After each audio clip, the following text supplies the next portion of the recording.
Hello, my dear students. How are you?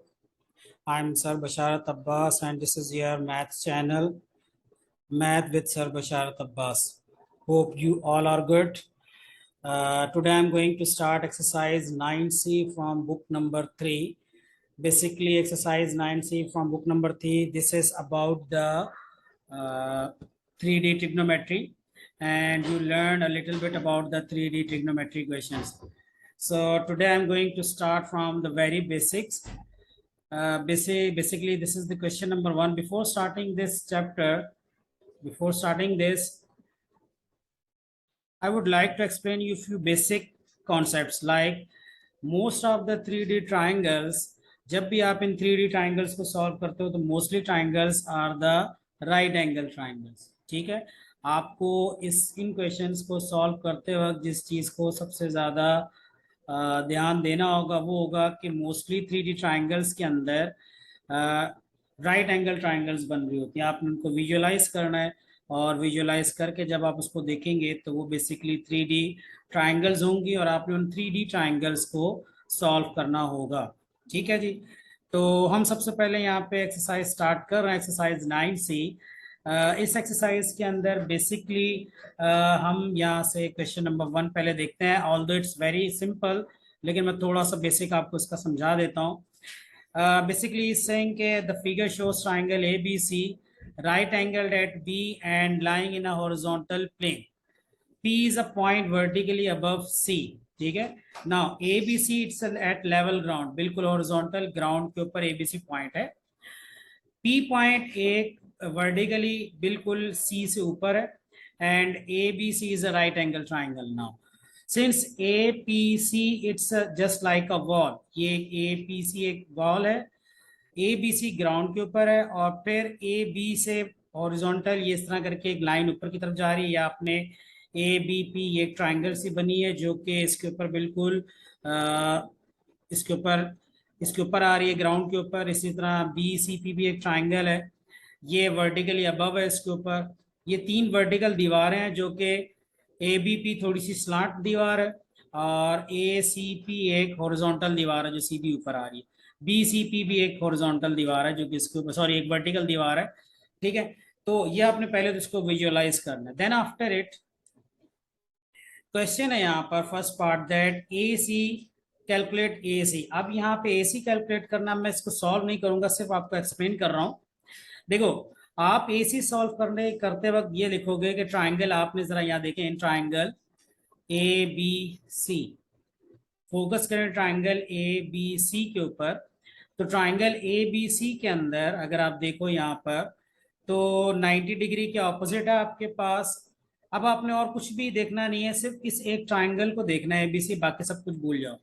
तो 90 degree ये right angle triangle है. जिस तरह मैंने आपको स्टार्ट ऑफ द लेसन बताया कि 3D ट्राइंगल्स में मोस्टली ट्राइंगल्स जो होती हैं, बल्कि अगर मैं कहूँ कि मोर देन 90% ट्राइंगल्स आपकी राइट एंगल ट्राइंगल ही होंगी. सिर्फ बहुत ही रेयर ऐसे केसेस होंगे जिसके अंदर वो ट्राइंगल्स जो अलग से बनेंगी वो राइट एंगल ट्राइंगल नहीं होंगी, तो उसको फिर आपने देखना होगा. मोस्टली ट्राइंगल्स राइट एंगल होंगी. ठीक है. तो राइट एंगल्स में आपको पाइथागोरस थ्योरम अप्लाई करना होगा. और जो राइट एंगल ट्राइंगल्स नहीं होंगी, बहुत ही फ्यू केसेस के अंदर, मैक्सिमम 5% केसेस ऐसे होंगे जो राइट एंगल ट्राइंगल्स नहीं होंगी, तो उसको सॉल्व भी आप राइट एंगल ट्राइंगल से ही करोगे. उसकी अननोन साइड्स को भी आप मोस्टली राइट एंगल ट्राइंगल से ही सॉल्व करोगे, मीन पाइथागोरस थ्योरम में अप्लाई करोगे. जब वो केस आएंगे तो मैं आपको बताऊंगा इंशाल्लाह. तो पहले तो आप यहाँ पे आ जाएं. इसके अंदर फर्स्ट है फाइंड AC. AC के अंदर अगर आपने देखा ट्राइंगल ABC, आपने गौर किया इस ट्राइंगल में 90 डिग्री के ऑपोजिट आपके पास ये वाली जो साइड है इसको हम नाम देंगे हाइपोटेन्यूज का. 90 डिग्री के opposite side is called the hypotenuse. ठीक है. तो हाइपोटेन्यूज है ये आपके पास. पाइथागोरस थ्योरम आप लगाओगे. पाइथागोरस जिनको नहीं आता, जिन ब्रिलियंट स्टूडेंट्स को नहीं आता उनके लिए लिख रहा हूँ. Hypotenuse square, H for hypotenuse, hypotenuse square is equal to perpendicular square, P for perpendicular square plus base square. ठीक है. तो हाइपोटेन्यूज का square is equal to perpendicular square plus base square होता है. और हाइपोटेन्यूज की रिकॉग्निशन कैसे होती है? 90 डिग्री की जो ऑपोजिट साइड होती है उसको आप नाम देते हो हाइपोटेन्यूज का. तो ये 90 डिग्री है और इसके ऑपोजिट आपके पास साइड है AC. जो कि हाइपोटेन्यूज था, अब सिंपली AC का स्क्वायर इज इक्वल टू, आप परपेंडिकुलर और बेस में आपकी चॉइस, आप 6 सेंटीमीटर को परपेंडिकुलर कह दो या 7 सेंटीमीटर वाली साइड को परपेंडिकुलर कह दो और दूसरी को बेस कह दो, इससे क्वेश्चन के ऊपर कोई इम्पैक्ट नहीं आता। ठीक है, इसको आप सॉल्व करोगे, जो भी आंसर आएगा AC का वो आपने यहाँ पे लिख लेना है। 6 का स्क्वायर होगा 36, 7 का स्क्वायर होगा 49, इन दोनों को ऐड करेंगे आप, और ऐड करके आपके पास आंसर आ जाएगा। आई थिंक मैं ये सॉल्व करके दिखाई देता हूँ, पहला वाला पार्ट है तो इसको मैं सॉल्व करके दिखा देता हूँ। देखें, AC का स्क्वायर हो गया 6 स्क्वायर इज 36, 7 स्क्वायर इज 49, सो 9 + 6 11, 5 6 7 8 81 आ गया। ठीक है, AC स्क्वायर इज 81। अब फाइनली आपने अंडर रूट अप्लाई कर देना होगा इसके ऊपर, स्क्वायर अंडर रूट से cancel, so AC is equal to +-9 होता है, बट ऑब्वियसली आपने माइनस को इग्नोर कर देना है यहाँ से, तो माइनस आपने हटा देना है यहाँ से और सिर्फ प्लस वाला ही लिखेंगे। होता माइनस भी है, लेकिन ऑब्वियसली क्योंकि लेंथ आपके पास प्लस में ही काउंट होती है तो इसलिए आप माइनस को कंसीडर नहीं करोगे और लेंथ आएगी सिर्फ और सिर्फ AC इज 9 सेंटीमीटर। ठीक है, यहाँ तक आपको समझ में आ गया। इसको वीडियो को पॉज करके आप इसको कॉपी कर लो। सेकंड पार्ट है इसका पीसी कैसे करेंगे जी? पीसी होगा हेयर इन दिस केस आपके पास अगेन ये ट्राइंगल है, ट्राइंगल BCP। अगर आप इस ट्राइंगल को देखो गौर से तो अगेन ये ट्राइंगल आपके पास एक राइट एंगल ट्राइंगल है। I am going to rub this.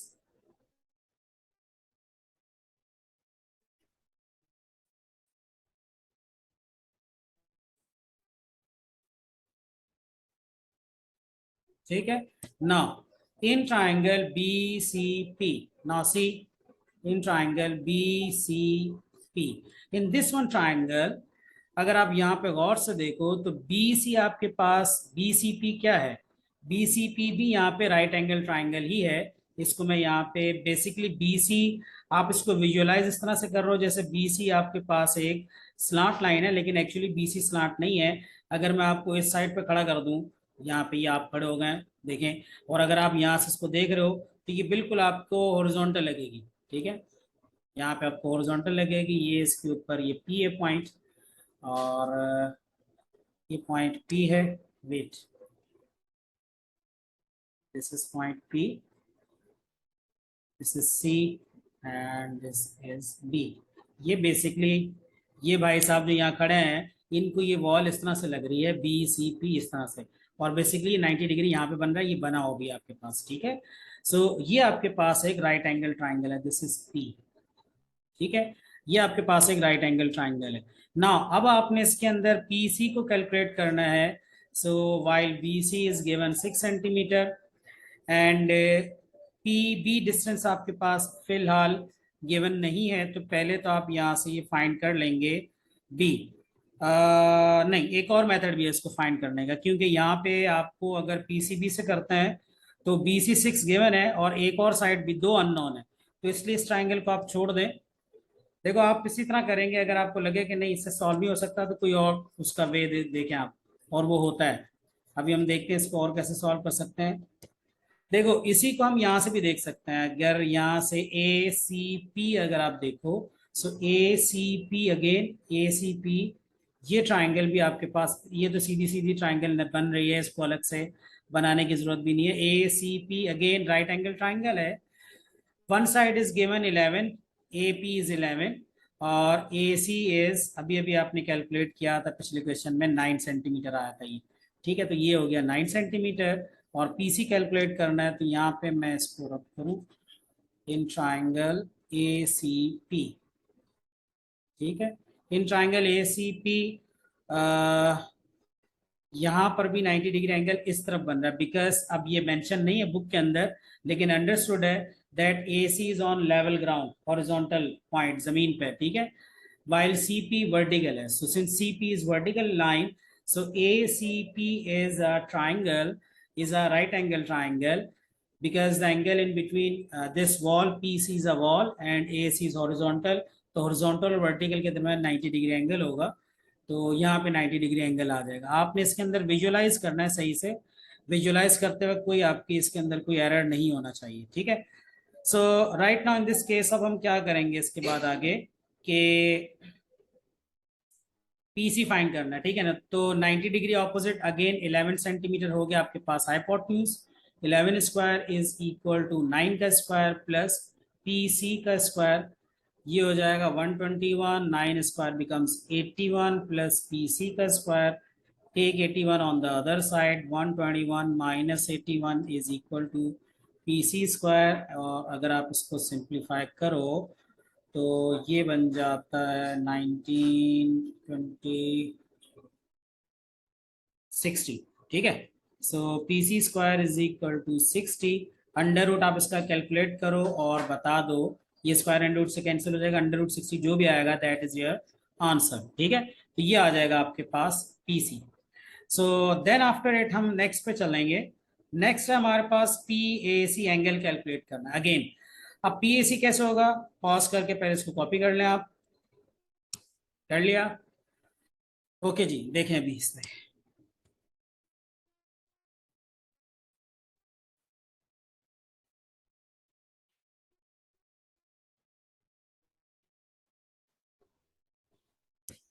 Okay ना, ना है in this case in triangle P A C again.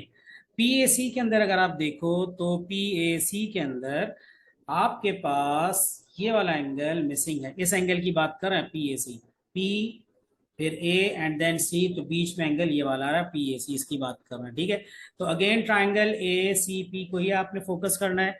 In this triangle since this is a right angle triangle, तो right angle triangle में the two sides are given, तो आप कोई सा भी एंगल कैलकुलेट कर सकते हो। तो according to this angle 9 is the adjacent angle, adjacent side. According to this angle 9 is the adjacent and 11 is the hypotenuse. 90 degree का opposite है 11, तो इसका hypotenuse हो गया।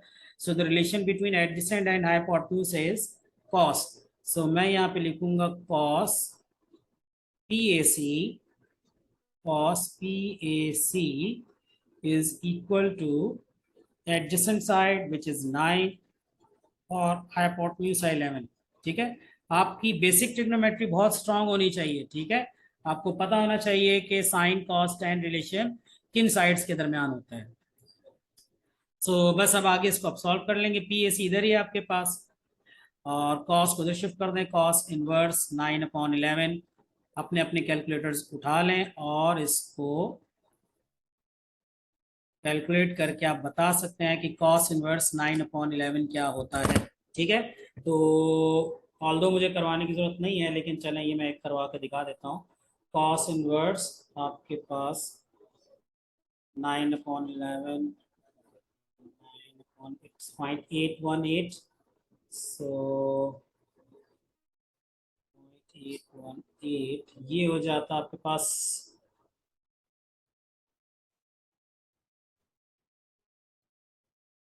35, यस 35.11, ठीक है। सो पी ए सी आ जाता है आपके पास 35.12 कह दें इसको, ठीक है। तो ये हो जाएगा आपके पास, क्लियर हो गया। 35.12 डिग्री, या this is your answer, clear हो गया। सो this is how you solve these questions. ये बहुत ही बेसिक सा क्वेश्चन था जिसके अंदर आपको सिंपली विजुअलाइज करना है क्वेश्चन को। Once you visualise the question आपको सही से वो समझ आ जाता है, तो फिर बाकी का क्वेश्चन आपके लिए इजी और सिंपल हो जाता है, ठीक है। तो मोस्टली अगेन मैं बता रहा हूँ राइट एंगल ट्राइंगल्स का एप्लीकेशन होता है। राइट एंगल ट्राइंगल्स ज्यादातर होती है जिनको आपने इन्हीं रोल बेसिक रूल से, पैथागोरस थ्योरम या बेसिक ट्रिग्नोमेट्री के जो लॉज होते हैं उनसे आपने इसको सॉल्व करना होता है। साइन रिलेशन, कॉस रिलेशन और टेन रिलेशन, इससे क्वेश्चन सॉल्व हो जाते हैं, ठीक है। So this is the question number 1। Then after it मैं एक और क्वेश्चन यहाँ पे करवा रहा हूँ, that is question number 2। Same 2 और 3 एक तरह से है, तो मैं 3 करवा देता हूँ आपको। देखो क्वेश्चन नंबर 3 क्या है, सी इन क्वेश्चन नंबर 3, पहले ये वर्किंग मैं इसकी सारी रेस कर रहा हूँ, देखें जी।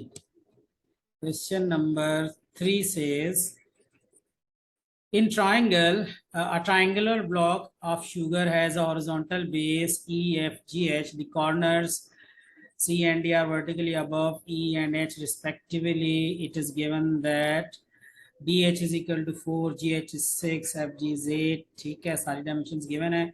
Question is said that find DGH. DGNH, this is the angle basically. ये angle का symbol होता है पहले जो लगा हुआ. DGH, अब where's D, G and H? D and G. See, here is D, G and where is H? This is H. ठीक है ना?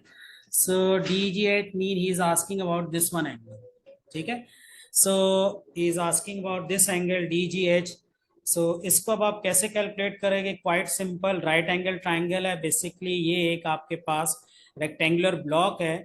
तो रेक्टेंगुलर ब्लॉक में अब मेंशन नहीं है, लेकिन आपको पता है कि रेक्टेंगुलर ब्लॉक है तो कॉर्नर्स पे 90 डिग्री एंगल होता है. ये आपने खुद लिखना होता है. ठीक है, ये 90 डिग्री हो गया.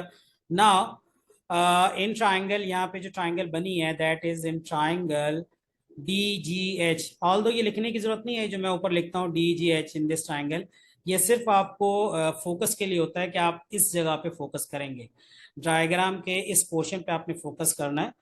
तो यहाँ पे अगर आप देखो तो ये एंगल की बात हो रही है. ये एंगल कैलकुलेट करना है DGH. So according to this angle opposite side है. This is 4 is the opposite side and 6 is the adjacent side. या इसको परपेंडिकुलर अपॉन बेस भी कुछ स्टूडेंट कहते हैं, तो आपकी मर्जी है. तो ये बहरहाल हो जाएगा कॉस का रिलेशन. तो हम इसको कहेंगे कॉस. DGH को मैं सिर्फ एंगल G लिख रहा हूं, आप DGH ही लिख दें इसको. Cos G is equal to opposite side is 4 upon eight, sorry मैंने गलत बोल गया. This is not cos, tan होता है. tan होता है relation between perpendicular opposite and base. ये परपेंडिकुलर tan होता है. ठीक है. So tan G is equal to 4 upon 6. ठीक है जी. तो tan G is equal to 4.6. So इसको अब आप कैलकुलेट कर लोगे. G is equal to tan inverse 4/6. जो भी होगा वो आपने यहाँ पे लिख लेना है. ठीक है. सो ये मैं नहीं लिख रहा हूँ, ये DGH आप खुद लिख लें. DGH इनवर्स किस तरह से कैलकुलेट करते हैं आपको पता है कि shift and then press tan sine, shift and then press tan sign, तो it becomes tan inverse and then write 4/6. तो कैलकुलेटर आपको कैलकुलेट करके बता देगा कि कितना आएगा. So however the next is about HF. HF कैसे होगा? इसको पहले कॉपी कर लें आप. कॉपी कर लो इसको. चलें जी, हो गया कॉपी. तो नेक्स्ट पार्ट है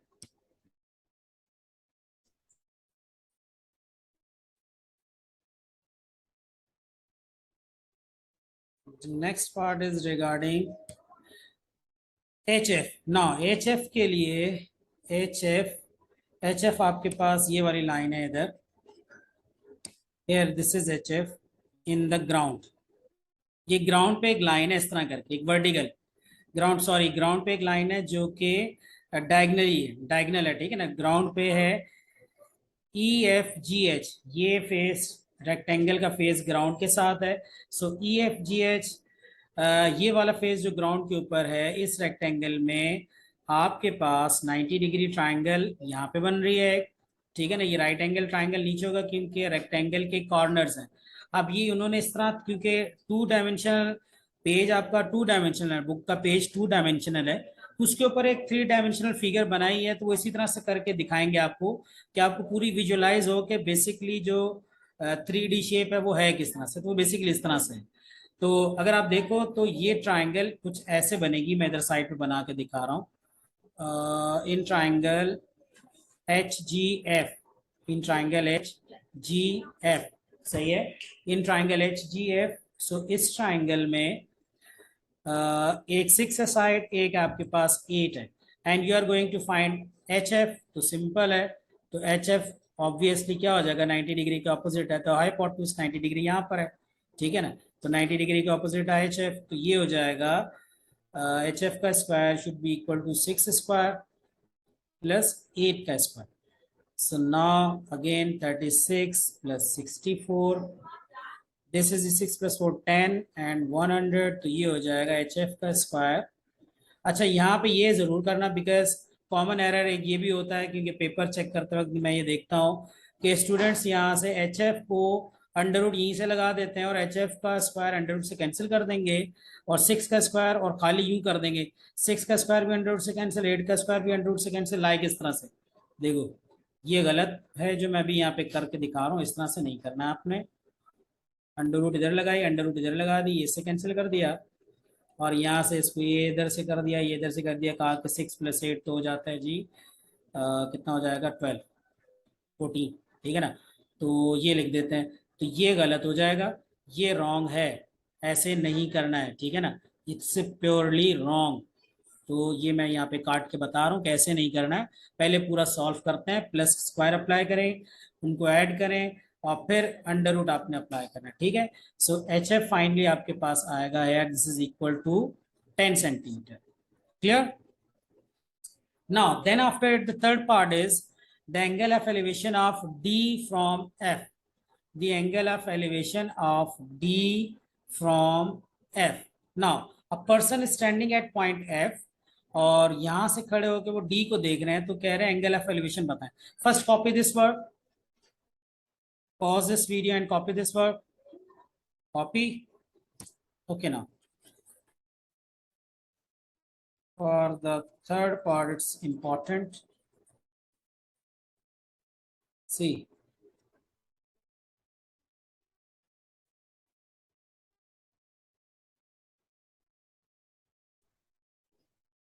see for this question in triangle D सी, यहां से भी एक लाइन आप लेके जाओगे इधर, स्ट्रेट लाइन दिस। सो ये बेसिकली थोड़ी सी, एक मिनट है, इसको डी से एफ तक ये ट्राइंगल है, इसको मैं अलग से बना के दिखाता हूँ। C H F horizontal ground पे, if a person standing here, अगर आप यहाँ से इसको देखो, ये यहाँ पे खड़े होकर आप उसको देख रहे हो, इस लाइन को देखोगे, तो बेसिकली एच एफ बिल्कुल ग्राउंड पे, ठीक है ना, F and H, D is exactly above D. D is exactly above H, right?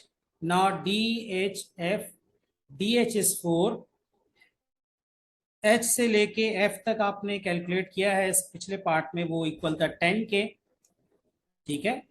सो ये इस तरह से है, HF आपने कैलकुलेट किया था second part, the answer was 10, 10 4 and the angle of elevation of D from F, the person standing at F, और वो यहाँ से खड़ा होकर D को देख रहा है, तो ये एंगल बनेगा ना ग्राउंड के साथ, एच एफ ग्राउंड लेवल आपके पास, और ये यहाँ पे एंगल बनेगा, मीन इसको मैं बनाऊं तो इधर आएगा एंगल, ठीक है ना।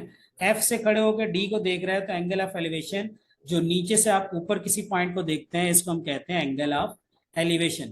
तो ये आपके पास पॉइंट हो गया एंगल ऑफ एलिवेशन, ये वाला एंगल इसकी बात कर रहे हैं, और ऑब्वियसली यहाँ पे 90 डिग्री बन जाएगा, राइट एंगल ट्राइंगल है, दो साइड्स गिवन है, and you can easily calculate the missing side, missing angle, ठीक है ना। मिसिंग एंगल कैसे होगा, according to this angle 4 is the opposite side, 10 is the adjacent side, तो relation between opposite and adjacent is 10।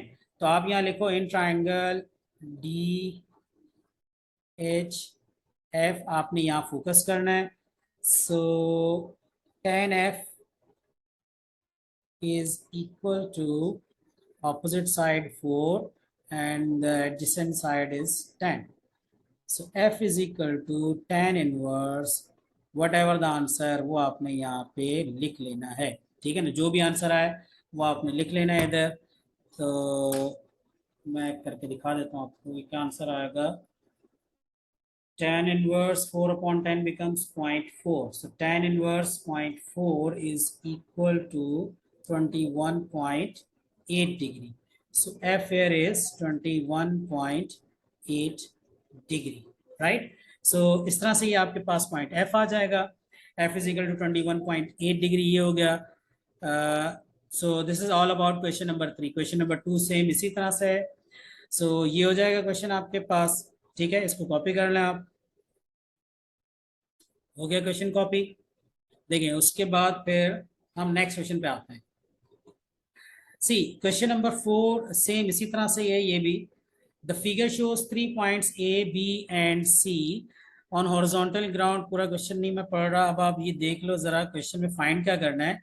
First part is saying that find B A C, ये B A C है, B A C calculate करेंगे, B A and C, this one angle, ठीक है।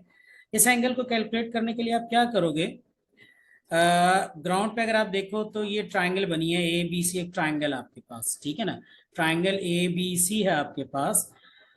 उसमें angle A calculate करना, B A C, angle A calculate करना, दो sides given according to this angle, ये इसके ऑपोजिट है। आप ये बीच वाली लाइन को इग्नोर कर दो, समझो ये नहीं है बीच में, इसको, ये शायद आपको कंफ्यूज करे, इसको इग्नोर कर दें, ये नहीं है डॉटेड लाइन, इसको आप फिलहाल इग्नोर करें। ये ट्राइंगल आपके पास है, राइट एंगल है, यहाँ पे 90 डिग्री बना हुआ ये, तो आपने सिर्फ इसके ऊपर फोकस करना है।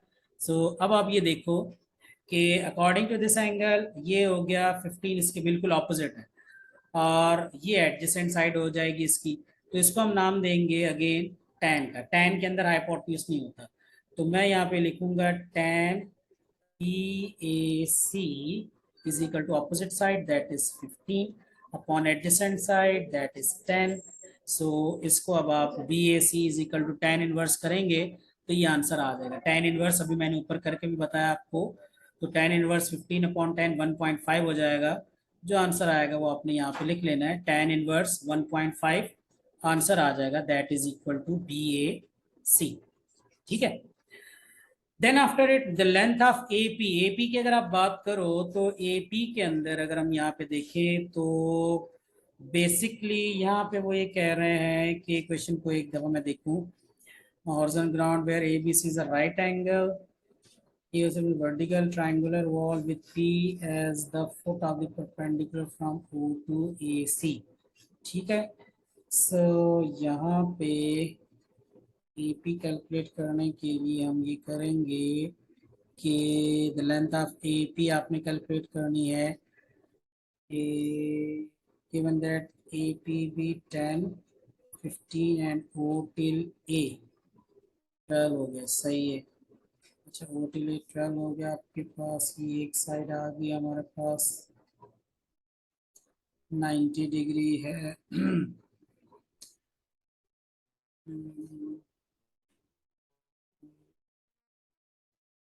ए से लेके पी तक